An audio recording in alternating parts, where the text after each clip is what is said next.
Hello students, आप सभी का आपके अपने YouTube channel maths by Jitendra Kumar में स्वागत है। आज हम नया चैप्टर स्टार्ट करेंगे, chapter number 2, primes and their distributions and fundamental theorem of arithmetic. तो सबसे पहले हम इसमें प्राइम नंबर्स पढ़ेंगे। प्राइम नंबर्स क्या होते हैं, जैसे कि आपको मालूम भी होगा, ठीक है। प्राइम नंबर्स अभाज्य संख्याएँ होती हैं। अभाज्य संख्याएँ जो केवल एक से कटती हैं और अपने आप से कटती हैं, उन संख्याओं को ही हम क्या बोलते हैं, अभाज्य संख्याएं बोलते हैं, प्राइम नंबर्स बोलते हैं। तो चलिए प्राइम नंबर्स की डेफिनेशन देखिए, ठीक है। एन इंटीजर कोई भी पूर्णांक है जो बड़ा है किससे, 1 से। An integer P greater than 1 which has no divisor, जो कोई भाजक ना रखता हो एक्सेप्ट, केवल छोड़कर 1 एंड द नंबर इटसेल्फ, ठीक है। जो कोई डिवाइजर, कोई भाजक ना रखता हो केवल एक को और खुद को छोड़कर, ठीक है, तो वह नंबर ही क्या कहलाता है, इज कॉल्ड प्राइम नंबर। जैसे ये कोई हमने एग्जांपल ले लिए, ठीक है भाई। 2 कैसा नंबर होता है भाई, या तो 2 से ही कटेगा या 1 से कटेगा ही, ठीक है। 3 भी या तो 1 से कटेगा ही या 3 से कटेगा, ठीक है। 1 नहीं होता, 1 से बड़े होते हैं सभी इंटीजर्स, ठीक है। तो 2, 5, 7, 11, 13, 17, 19 ETC इत्यादि, ये सब कैसे नंबर्स हैं, प्राइम नंबर्स हैं, ठीक है। इसके बाद हम इसमें फंडामेंटल थ्योरम ऑफ अर्थमेटिक पढ़ेंगे। तो चलिए आप लोग इस डेफिनेशन को नोट कर लीजिए, उसके बाद, ठीक है, फंडामेंटल थ्योरम ऑफ अर्थमेटिक। चलिए तो फंडामेंटल थ्योरम ऑफ अर्थमेटिक देखिए, थ्योरम का स्टेटमेंट देखिए क्या होता है। Theorem, every positive integer n greater than 1, ठीक है। n क्या है, कोई भी एक पॉजिटिव इंटीजर है जो बड़ा है 1 से, can be expressed as the product of prime factors uniquely. भाई कोई भी पॉजिटिव इंटीजर है, सपोज हमारे पास 6 है, n बराबर कितना ले लिया, 6, तो ये एक्सप्रेस किया जा सकता है as the product of prime factors. तो प्राइम फैक्टर्स इसको 2 गुना 3 नहीं लिख सकते, तो इसके प्राइम फैक्टर्स क्या क्या आ गए, 2 और 3। और ये बस इस तरीके से यूनिकली एक्सप्रेस किया जा सकता है, और कोई तरीका नहीं है इसका एक्सप्रेस करने का। तो ये प्रूव करना, कोई भी नंबर हमारे पास पॉजिटिव इंटीजर है, ठीक है, तो वो एक्सप्रेस किया जा सकता है, expressed as the product of prime factors uniquely, ठीक है। तो चलिए हम मान लेते हैं, इसमें प्रूफ करते हैं इसका। Let n be a positive integer, n be a positive integer greater than 1, greater than किससे लेना है, 1 से, ग्रेटर देन 1। तो जब ये पॉजिटिव इंटीजर है, ठीक है, n क्या है, कोई भी एक पॉजिटिव इंटीजर है और ग्रेटर देन किससे है, ये n से है, तो ये कोई प्राइम फैक्टर रखेगा। तो ये जो इंप्लाइज करेगा, ठीक है, तो ये जो इंप्लाइज करेगा, किसको इंप्लाइज करेगा, ठीक है। तो ये यदि कोई पॉजिटिव इंटीजर है और ग्रेटर देन 1 है, तो n has a prime factor, एक प्राइम फैक्टर तो रखेगा ये, ठीक है भाई। मान लिया 2 ही आ गया, तो 2 को 2 तो लिख ही सकते हैं, तो इसका एक प्राइम फैक्टर तो आ ही जाएगा। n हैज ए, यदि n कोई पॉजिटिव इंटीजर है और बड़ा है किससे, 1 से, तो n has a prime factor से, हमने कह दिया सपोज P1 है, वो कितना है, P1 है, तो जो भी इसका प्राइम फैक्टर आएगा तो वो इसको क्या करेगा, विभाजित करेगा। भाई जो भी इसका प्राइम फैक्टर आएगा, जैसे मान लिया इसका एक प्राइम फैक्टर 2 है, तो 2 इसको जरूर विभाजित करेगा, ठीक है। तो यहाँ पे जो आ जाएगा, n क्या है, ये प्राइम फैक्टर है ऑफ, ठीक है, n क्या है, प्राइम फैक्टर है। हमने क्या मान लिया, ये P1 मान लिया, तो P1 जो डिवाइड करेगा, P1 जो डिवाइड करेगा, किसको डिवाइड करेगा, n को डिवाइड करेगा। और जब ये n को डिवाइड करेगा, जब ये किसको डिवाइड करेगा, n को, तो there exist an integer, there exists an integer, तो एग्जिस्ट करेगा एक इंटीजर, ठीक है, there exist an integer A मान लीजिए, A1 मान लीजिए, सच दैट n बराबर किसके आएगा, A P1 के बराबर आएगा।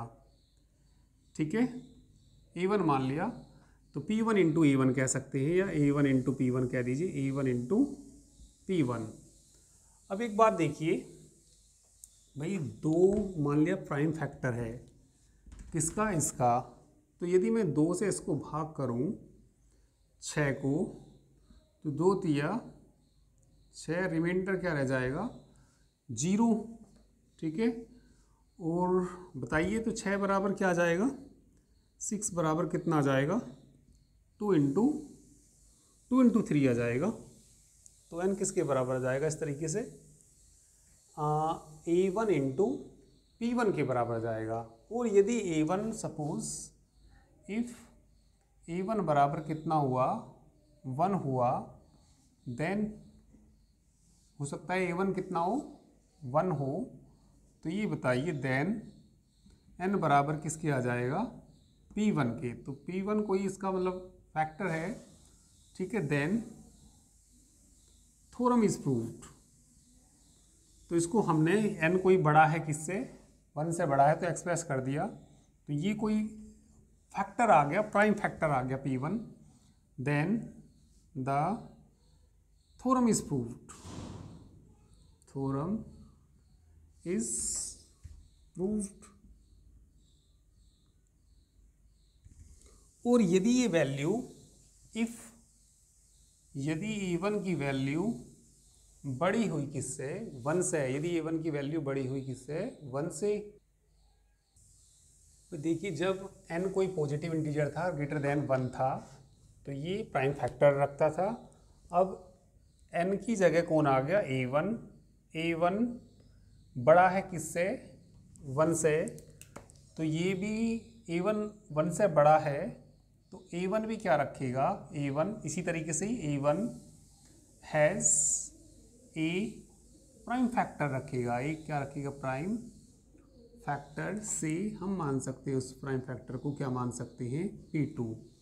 और जब ये A1 प्राइम फैक्टर रखता है P2, तो P2 इसे क्या करेगा, डिवाइड करेगा। ठीक है, P2 डिवाइडेड, ठीक है, डिवाइड करेगा किसको, A1 को डिवाइड करेगा। तो इसी तरीके से देयर एग्जिस्ट, ठीक है, देयर इंप्लाइज कर जाएगा ये, देयर एग्जिस्ट एन इंटीजर।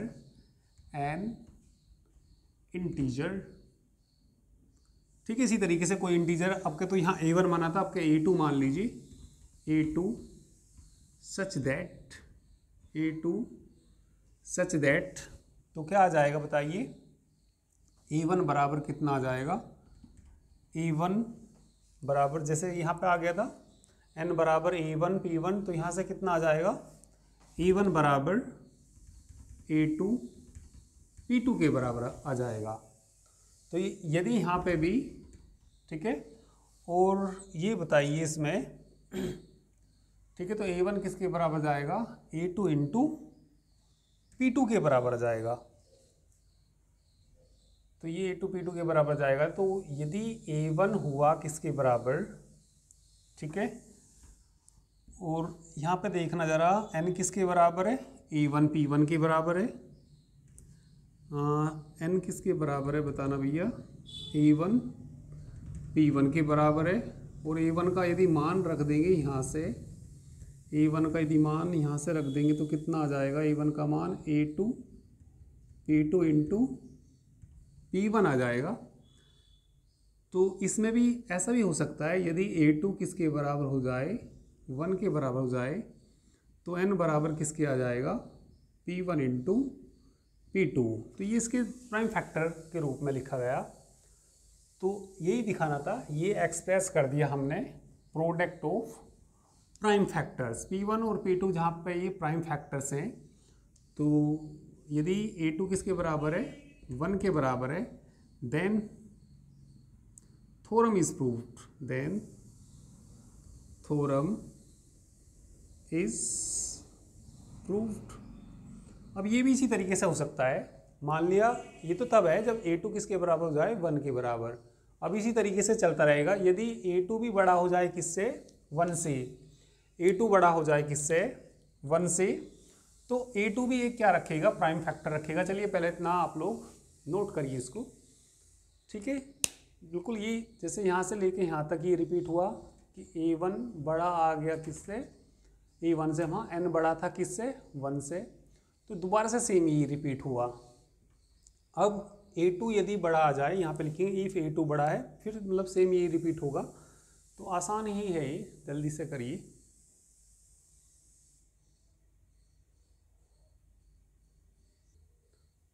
तो ये देखिए, यदि a2 बड़ा हो जाए किससे, अभी तो a2 1 के बराबर था, तो यहाँ पे क्या लिखेंगे, इफ a2 बड़ा हो जाए किससे 1 से, ठीक है। तो बताइए देयर एग्जिस्ट, यदि 1 से बड़ा है, भाई 1 से बड़ा तो a2 भी क्या रखेगा, कोई प्राइम फैक्टर रखेगा।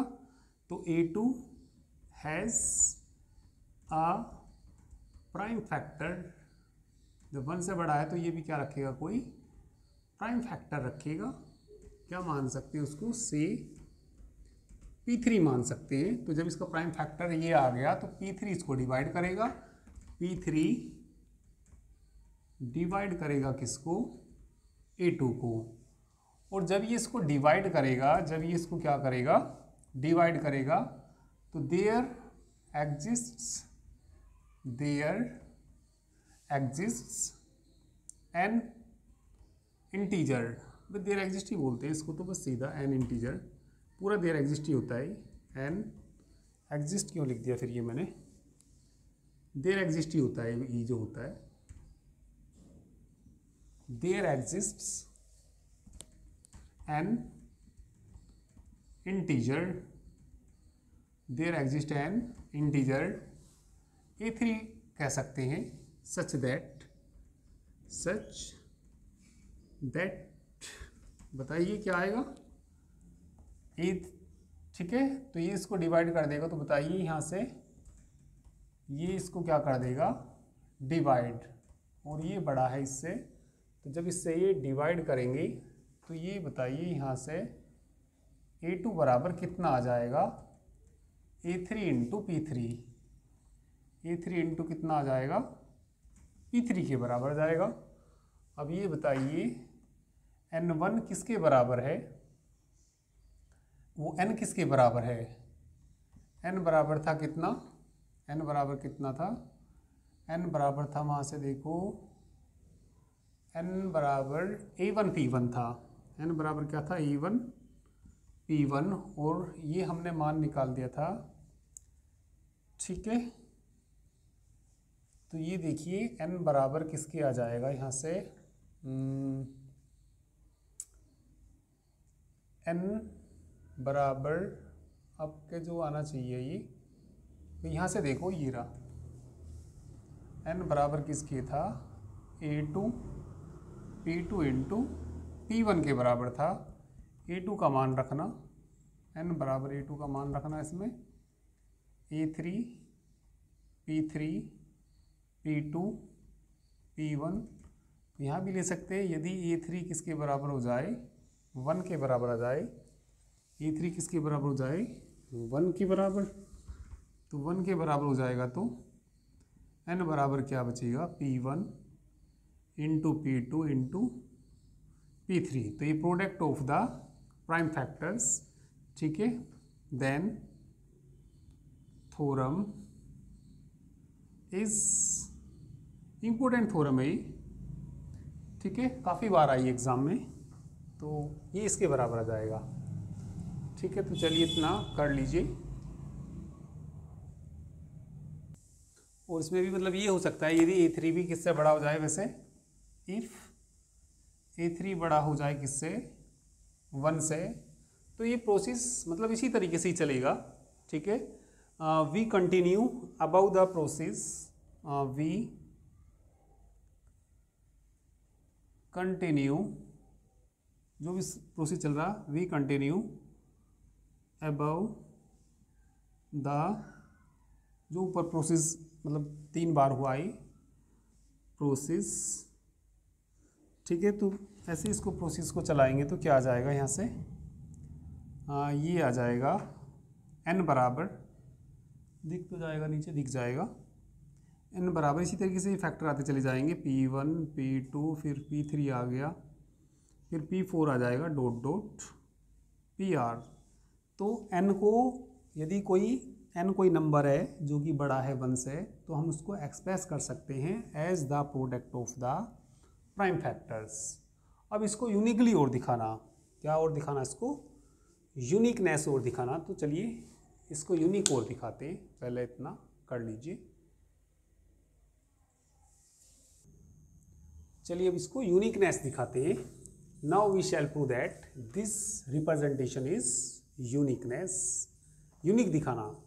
तो देखिए हम थ्योरम क्या कहती है हमारे पास n कोई नंबर है जो कि बड़ा है 1 से, उसको एक्सप्रेस करिए as the product of prime factors. तो ये तो हमने कर दिया, P1 P2 P3 dot dot PR as the product of prime factors में हमने एक्सप्रेस कर दिया। अब ये जो रिप्रेजेंटेशन है इसको क्या दिखाना, यूनिक दिखाना। तो इसको यूनिक दिखाने के लिए मैं इसका अनोदर, ठीक है, अनोदर कोई रिप्रेजेंटेशन मान लूँगा कि n बराबर, सपोज मैं ये मान लूँगा Q1 Q2 Q3 dot dot कुछ भी मान लिया, ये PR तक गया था, ये तो QR प्लस S तक मान लेंगे, और ये हम बराबर दिखा देंगे दोनों को। तो ये कैसा हो जाएगा, फिर जो रिप्रेजेंटेशन है कैसी हो जाएगी, यूनिक। तो इसके लिए मुझे क्या दिखाना पड़ेगा, P1 बराबर Q1 P2 बराबर Q2, ये सब बराबर दिखाने पड़ेंगे। तो मैं इसकी अनोदर कोई, ठीक है, तो let n have 2 representation, n 2 representation रखता है, एज इस प्रकार रखता है। n बराबर, एक तो ये खुद थी वो भैया P1 P2 dot dot PR, दूसरी रिप्रेजेंटेशन क्या मान ली हमने, Q1 Q2 Q3 dot dot QR plus S तक मान ली, ठीक है। तो ये इसको हमें यूनिक दिखाना, तो ये हमने इसकी रिप्रेजेंटेशन क्या मान ली, 2 रिप्रेजेंटेशन मान ली। तो जो भी हमने मानी ये गलत मान ली, तो इसको हम कंट्राडिक्शन लाकर दिखाएंगे। जो भी मानी हमने गलत मानी, इसका मतलब ये सब एक ही है। तो देखिए मैं सबसे पहले ये लिखूंगा, late P1 is prime factor. ये मैंने P1 को इसका प्राइम फैक्टर मान लिया। तो यदि इसका प्राइम फैक्टर है तो P1 इनमें से ही एक होगा। यदि P1 इसका प्राइम फैक्टर है तो P1 इनमें से ही कोई एक होगा, ठीक है। तो हमने मान लिया P1 बराबर किसकी है, Q1 की है। तो इसमें रख दिया मैंने, ठीक है। इन रिप्रेजेंटेशन को मैं बराबर लेकर चला अभी तो P1 P2 P3 dot dot, क्योंकि भैया ये भी n के ही बराबर है और ये भी n के बराबर है, तो इनको आपस में बराबर रख सकते हैं। और Q1 की जगह क्या रख दिया मैंने, P1 से P1 कट जाएगा, तो ये बच जाएगा P2 P3 PR, Q2 Q3 QR plus S बच जाएगा, ठीक है। तो ये P2 कैंसिल हो गया, वो P1 कैंसिल हो गया।